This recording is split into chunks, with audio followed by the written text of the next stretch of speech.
Bonsoir, bonsoir. Euh, Comme prévu, nous parlons de l'atterrissage IP version 6. Désolée pour le bruit environnement, il pleut et j'espère que vous m'entendrez très bien. Je vais monter le son. Voilà. Bon, je me présente, je m'appelle Edith Chimeux, je suis certifiée Cisco. J'ai passé pas mal de temps dans les réseaux informatiques et je suis passionnée par les formations. Alors, j'ai décidé de partager avec vous des connaissances sur la DSAJP version 6. Alors, tout au long de la présentation, tout au long de la présentation, nous allons parler de la nécessité, pourquoi IP version 6. Ensuite, nous parlerons, je vous décrirai la présentation d'une adresse IP version 6. Nous passerons ensuite au type d'adresse, il y en a plusieurs. Nous parlerons également de la monodiffusion globale. Nous allons décrire les adresses multidiffusion et nous terminerons par la segmentation en sous-réseau. Voilà, pendant la préparation, je me suis rendu compte qu'elle était très longue. Alors, je vais certainement le faire en deux parties, si ça ne vous dérange pas. La première partie pourra prendre environ 30 à 40 minutes. Voilà, si vous ne m'entendez pas bien, faites-moi signe, c'est OK. Ouais, je crois que c'est bon pour tout le monde. Alors, nous passons à la première partie. Qu'est-ce qui rend IP version 6 nécessaire? Qu'est-ce qui rend IP version 6 nécessaire? J'ai discuté avec de nombreuses personnes quand je leur demande est-ce que vous connaissez IP version 6? Ils me disent non, à l'école on a vu IP version 4, pendant notre formation CCN on a vu IP version 4, mais dit, tu sais, nous n'y sommes pas encore, c'est lointain. IP version 4 marche bien, fonctionne bien et tout, donc on n'en a pas besoin pour l'instant. Je vais faire descendre ça. OK. C'est faux, on en a besoin. Parce que lorsqu'on regarde les RIR régionaux, les registres internationaux, les registres Internet régionaux, on se rend compte que ce n'est qu'en Afrique où la date d'épuisement est prévue pour 2019. Partout là, nous sommes en 2016 et on se rend compte que dans les autres régions, dans les autres continents, il n'y a plus d'adresse IP version 4. C'est la raison pour laquelle il faut absolument migrer sur IP version 6. 2019, c'est pas loin parce que nous sommes pratiquement en fin 2016. Alors, on n'a plus trop le choix. Il y a de nombreuses conférences qui sont organisées et l'une des raisons qui m'a poussée à publier cette vidéo, c'est que la conférence a été organisée il y a 2 semaines à l'hôtel Le Méridien à Bonanjo. Elle est organisée par la FUNIC et l'ISO, pardon. Pas l'ISO, l'ISOC. Et je n'ai pas pu y participer, certainement beaucoup de personnes. Et puis je me suis dit, pourquoi pas ne pas rendre cette vidéo publique parce que ceci, normalement, était prévu pour mes étudiants uniquement. Alors, est-ce qu'IP version 6 résout notre problème? Oui, il résout. Parce que, ayant un espace d'adressage de 128 bits, on va pour un total d'adresses de 340 ondées Sicilion d'adresses disponibles. Donc, ce qui correspond à 340 suivi de 36 zéros. Et de par la structure de l'adressage IP version 6, on pourrait dire que c'est un type d'adressage illimité. Bon, c'est vrai que IP version 6 a vient avec beaucoup d'autres avantages qui sont en fait des corrections aux limites d'IP version 4 qui viennent améliorer le protocole IP. Nous parlerons d'ICMP version 6 à la suite, beaucoup plus loin dans notre présentation. Alors, il est important que chacun de nous se mette au pas parce que ce n'est plus loin. Bientôt, nous n'aurons plus à manipuler uniquement les adresses IP version 4. Alors, comment se fera la transition? C'est un peu lent, pardon. Ok, je crois que là, ouais, ça va. Voilà les techniques de migration. La coexistence d'IP version 4 et IP version 6. La première, c'est le dual stack. En fait, il s'agit de la coexistence des deux sur les équipements du réseau. Donc, on peut le constater là sur l'image. Pardon, je vais prendre un stylet beaucoup plus visible. Un instant, je crois que ça, c'est bon. Spotlight. Yes. Voilà. Sur l'image, on constate que les équipements, chaque équipement peut supporter les deux protocoles IP version 4 et IP version 6. C'est aussi simple que ça. Ensuite, on a le tunneling.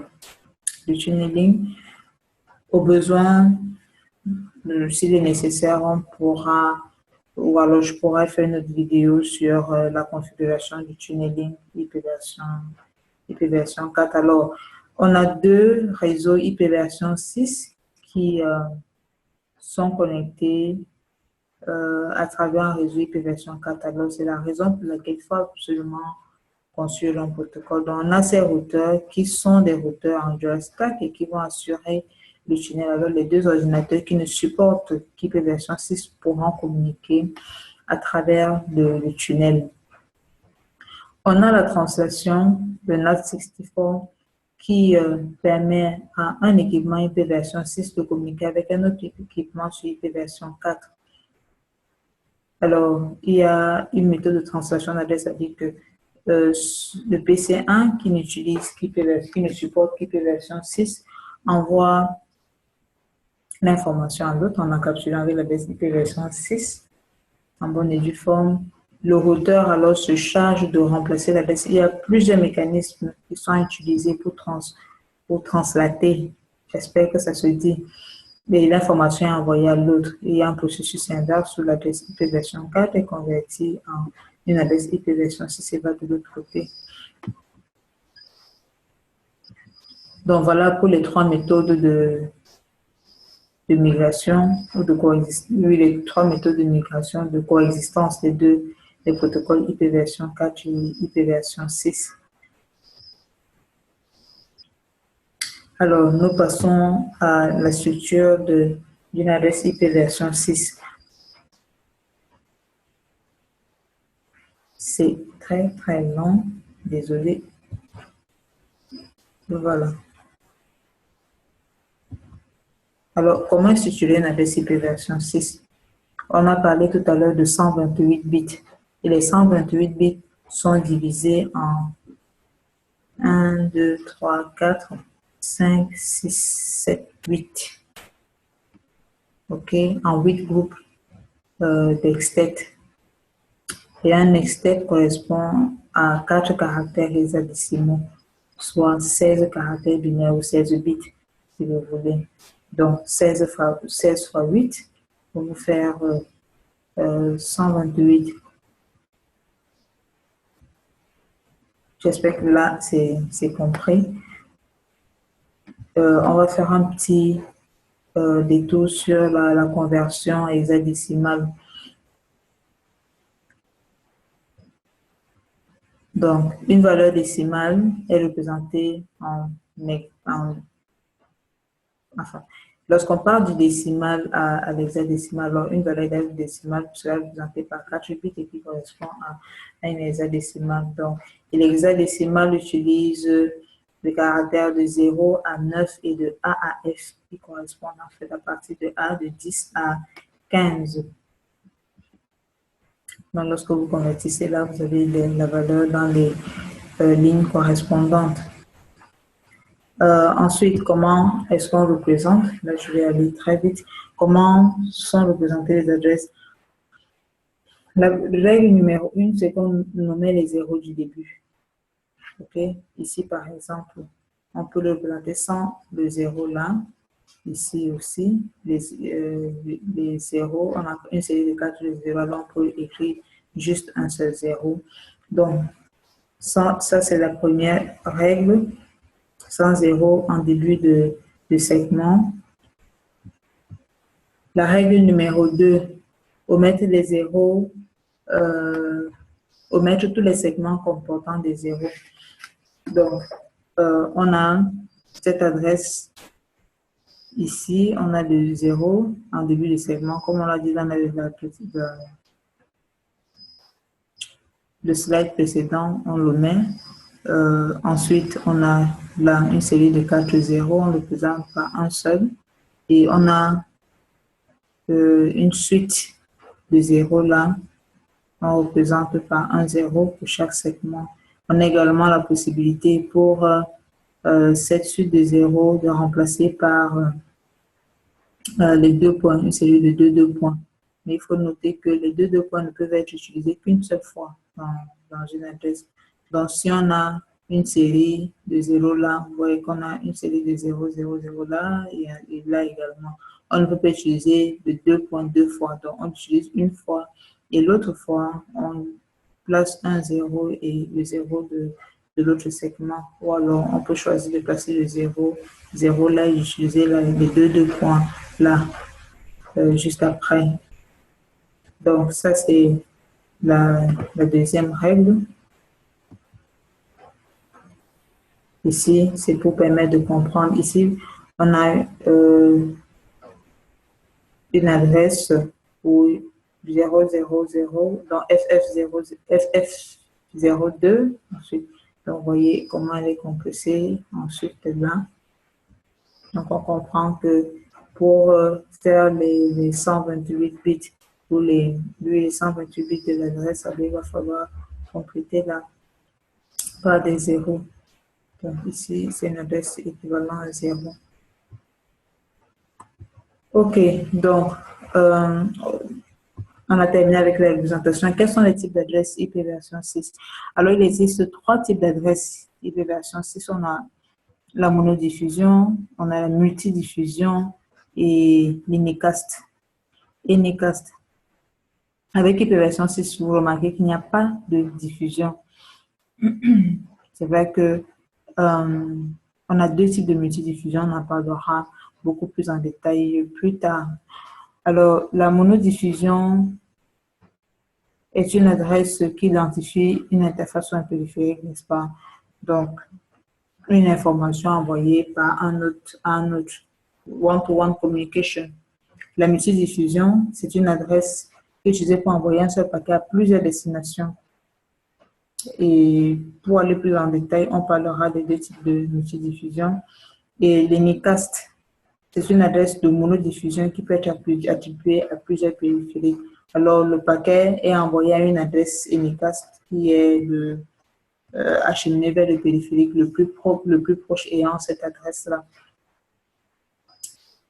Alors, par exemple, des services sur un segment de réseau, on a des serveurs DHCP, on a plus d'un serveur DHCP, alors il y a une adresse unicast qui représente qui est attribué à ces serveurs-là. Alors, l'autre qui a besoin d'une adresse envoie un unicast. J'ai pris un exemple comme ça au pif, hein, et le serveur DHCP le plus proche lui répond. Avec l'information n'est pas envoyée à tous les serveurs DHCP, mais est envoyée au serveur DHCP et a envoyé l'adresse unicast. Alors, c'est le serveur DHCP le plus proche qui récupère l'information et répond à l'autre. Voilà. Nous sommes toujours dans la structure de l'adresse. Dans la longueur du préfixe IP version 6, ici, il s'agit de ce qu'on appelle communément le masque de saut réseau qui permet d'identifier le nombre de bits pour le réseau et les autres. Alors, on utilise uniquement la forme abrégée de /form. La longueur peut aller de 0 à 128, mais elle est généralement de 64, /64. Donc, les 64 premiers bits représentent le préfixe, si vous voulez, la partie réseau ou sous-réseau de l'adresse, et les 64 autres bits, l'idée de l'interface. Donc, voilà un exemple.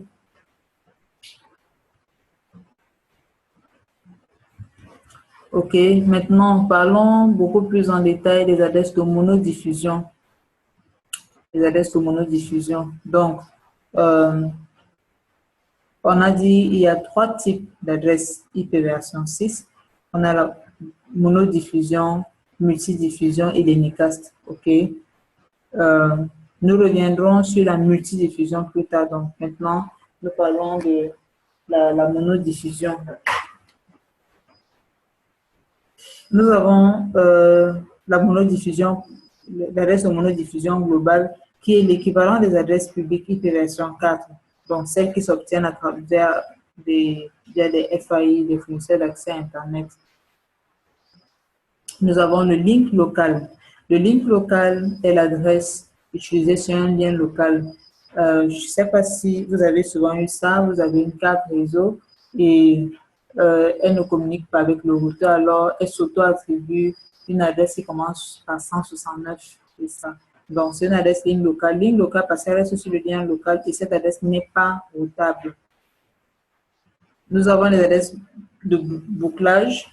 Vous vous souvenez bien de 2 points, 2 fois 2 points, c'est-à-dire qu'il y a uniquement des zéros en début de l'adresse et le 1, il est sur /28. Alors, c'est l'équivalent des adresses 127.0.0.1. Nous avons les adresses non spécifiées. Les adresses non spécifiées sont utilisées lorsque, un instant, je m'assure que, ok, voilà, je vais m'assurer que l'enregistrement est en cours. Ça, c'est pour ceux qui n'ont pas pu être avec nous, alors ils pourront regarder plus tard et poser des questions. Voilà, je parlais des adresses non spécifiées. Elles sont utilisées lorsque la destination n'a pas besoin de répondre à la source, ou alors lorsque la source n'a pas d'adresse IP, n'a pas encore d'adresse IP configurée. Nous avons aussi les adresses locales uniques qui a quelques similitudes, pas toutes, hein, qui a quelques similitudes avec les adresses IP version 4 privées. Bon, c'est vrai qu'à un moment, on appelait ces adresses les sites local, mais ceci a été refusé par l'IETF, alors on retient local unique parce que cette adresse n'est pas routable sur le réseau, il n'est pas routable partout, il peut être routé sur un segment de réseau, sur une partie du réseau, mais pas partout selon les règles appliquées. Alors, on a enfin les adresses IP version 4 intégrées, qui sont des adresses utilisées pour faciliter la transition IP version 4 IP version 6.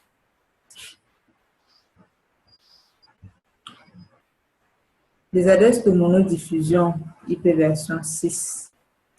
Monodiffusion IP version 6, nous commençons par la structure d'une adresse de monodiffusion globale. Alors, on a la plage du premier extrait, en fait, qui est cette partie de l'adresse qui permet d'identifier le type d'adresse. Vous vous souvenez, par exemple, avec les adresses IP version 4, on disait pour les adresses de classe C, elles commencent toutes par 110. Voilà, donc la plage allait de 110, 000 à 1111 et 0 à la fin. Voilà, donc toutes les adresses de monodiffusion globale commencent par 001. Alors, donc, lorsqu'on convertit une adresse en binaire ou en hexadécimal, alors on regarde juste les 3 premiers bits pour savoir de quel type d'adresse il s'agit. Alors, l'adresse de monodiffusion globale, vous vous souvenez, c'est l'équivalent de l'adresse publique IP version 4. Donc, il y a le préfixe d'abord, non pas le préfixe, la plage du premier extrait, donc, qui est une partie du préfixe global de routage. Préfixe global de routage parce que c'est ce que le fournisseur d'accès attribue à son client.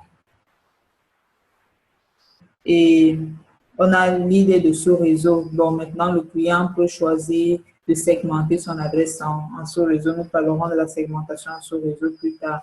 Et la dernière partie de l'adresse qui est l'idée de l'interface. Donc ça fait 48 bits pour le préfixe global de routage, plus 16 bits qui font 64, plus 64 bits. Et ensuite, vous avez les 128 bits que font une adresse IP version 6.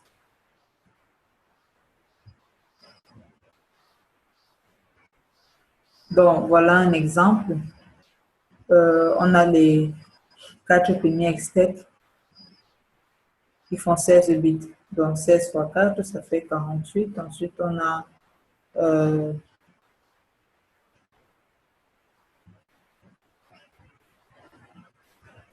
il y a une petite erreur là. Donc, on a le préfixe qui va sur 48 bits.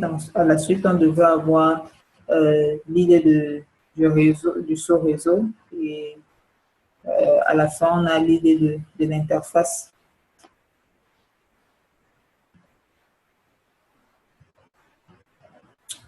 OK, donc, voilà, c'est bien présenté, c'est bien détaillé ici. Donc, le préfixe global qui va sur 2001 0DD, DB8 et ACAT, et l'idée du sous-réseau qui est 0001.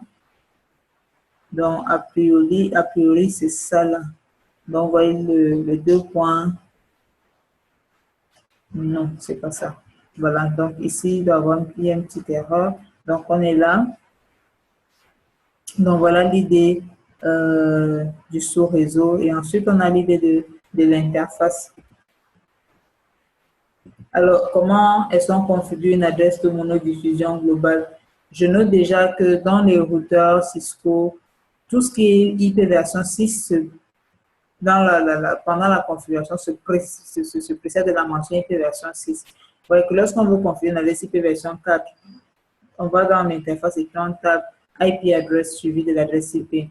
Alors là, il faut préciser la mention IP version 6 pour le cas d'IP version 6. Et lorsque vous voulez vérifier la configuration, vous tapez la commande show IP version 6. OK. Interface brief ou show IP version 6 address, show IP version 6. Il y a show IP version 6 tout simplement. Donc, pour voir les paramètres, pardon, perfect. Et lorsqu'il est question de configurer un ordinateur,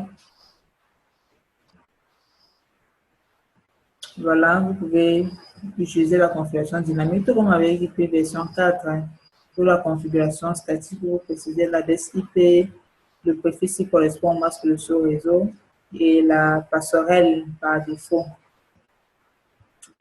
Alors, maintenant, il y a une particularité avec IP version 6.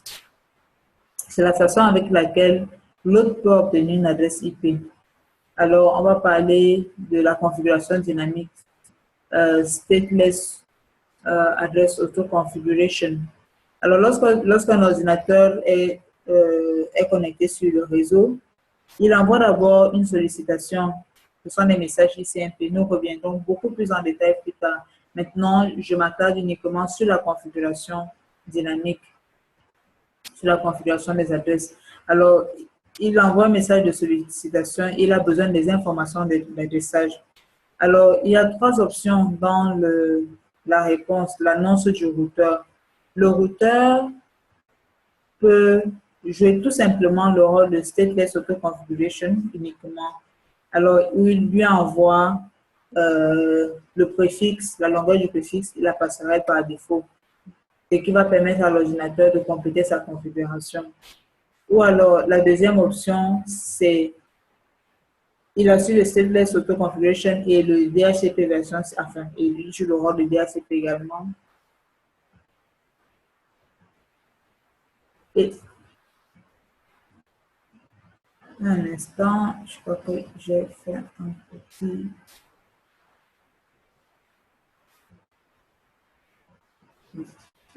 Pardon, juste un instant. Voilà. Dans la deuxième option, je m'excuse, la deuxième option, il envoie l'information, enfin, il laisse le choix à l'ordinateur, voilà.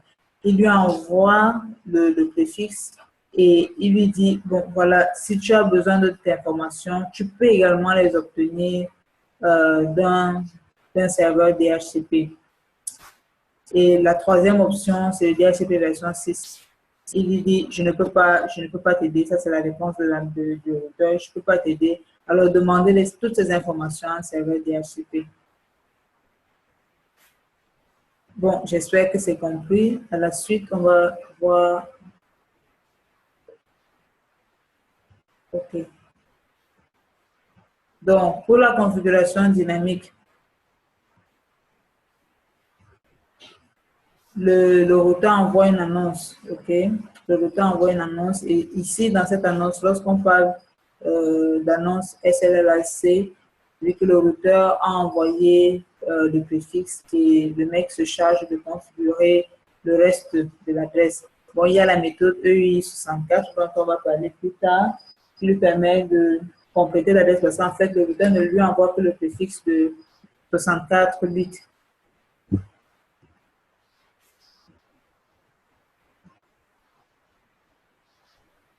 Ah, voilà, il y a eu un tout petit désordre.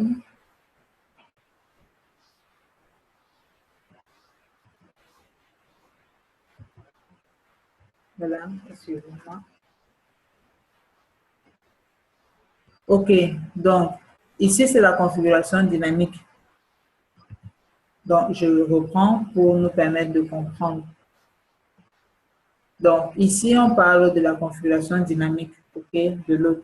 L'autre n'a pas d'adresse IP. Lorsqu'il est connecté au réseau, alors il sollicite, il envoie un message de sollicitation à tous les routeurs IP version 6 du réseau.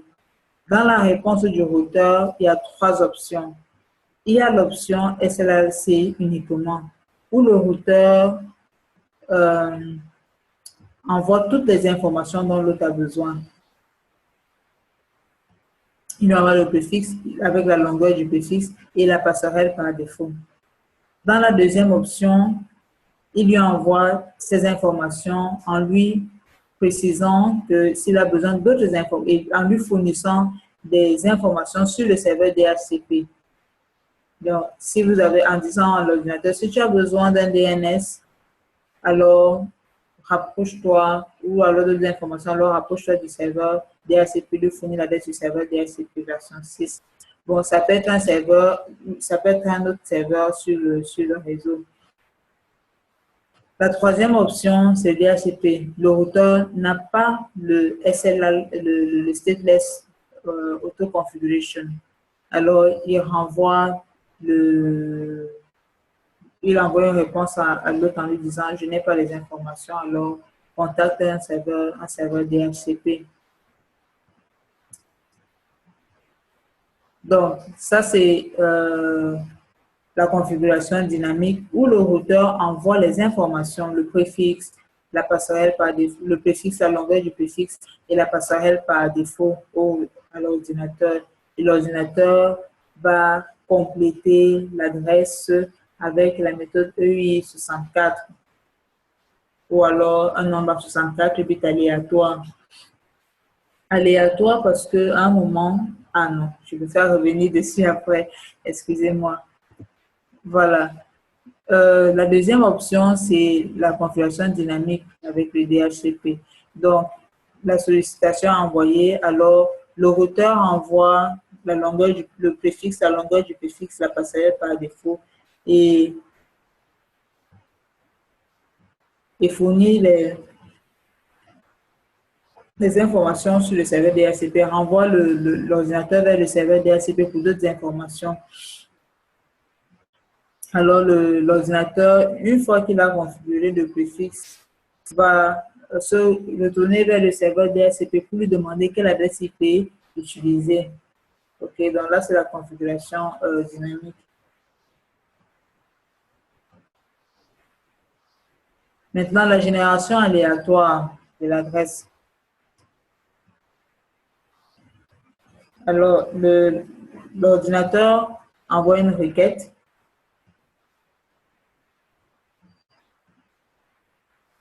Et le routeur lui répond tout simplement avec le préfixe et l'ordinateur doit compléter avec la méthode EI64 ou en 64, 64 bits aléatoires. EI64 suppose qu'il utilise l'adresse MAC.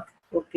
64 bits aléatoires, ce n'est pas l'adresse MAC, c'est notre valeur qui est générée et qui est ajoutée pour compléter l'adresse de l'équipement ou l'adresse de l'ordinateur.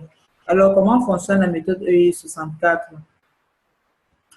Vous savez bien que l'adresse IP, non, l'adresse MAC, pardon, a 48 bits. Il y a les 24 bits qui sont qui identifient le fournisseur, les 24 autres bits qui identifient de façon unique la carte réseau. Alors, il y a une valeur il y a 16 bits qui sont ajoutés entre ces deux, donc entre les 24 premiers bits et les 24 suivants, juste au milieu. Et elle est standard FFFE. Et ce n'est pas terminé parce que le septième bit de l'OUI est flippé. Donc, s'il est 0, il est changé en 1. S'il est 1, il est changé en 0. Ça fait qu'il est facile de reconnaître une adresse qui a été configurée avec cette méthode-là. Bien, j'espère que c'est compris. S'il y a des questions ou alors s'il y a des points, donc vous n'hésitez pas à me le faire savoir. Donc ici, on reconnaît une adresse qui a été générée avec le FFFE qui est ajouté au milieu. Et ici, c'est une adresse qui a été générée de façon aléatoire. Vous pouvez voir qu'il n'y a pas de FFFE. Donc, voilà pour la configuration des adresses. Donc, vérifiez toujours avec IP config au niveau des ordinateurs et le routeur, ce sera avec Show IP version 6 interface IP, comme je le disais tout à l'heure. Voilà, autre chose, c'est pendant la préparation tout à l'heure, je me suis rendu compte qu'elle était très longue. Alors, je me suis dit, bon, voilà, je vais diviser en deux parties. Je laisse le temps, je vous laisse le temps de poser des questions, de voir s'il y a des points d'ombre, parce qu'il y a quand même beaucoup de détails à retenir. Alors, je vais arrêter là. La prochaine fois, on continuera avec, on parlera des adresses de multidiffusion, on parlera amplement de l'ICMP version 6, on parlera aussi de la création des sous-réseaux. Alors, si vous avez des questions sur la première partie, n'hésitez pas à me faire signe, s'il vous plaît. L'essentiel pour moi, c'est que vous compreniez parfaitement les adresses IP version 6. Merci encore pour votre aimable attention. J'attends vos questions. Ne ratez surtout pas la deuxième partie. À plus. Ah, certainement demain. Je pourrais le poster demain. Voilà.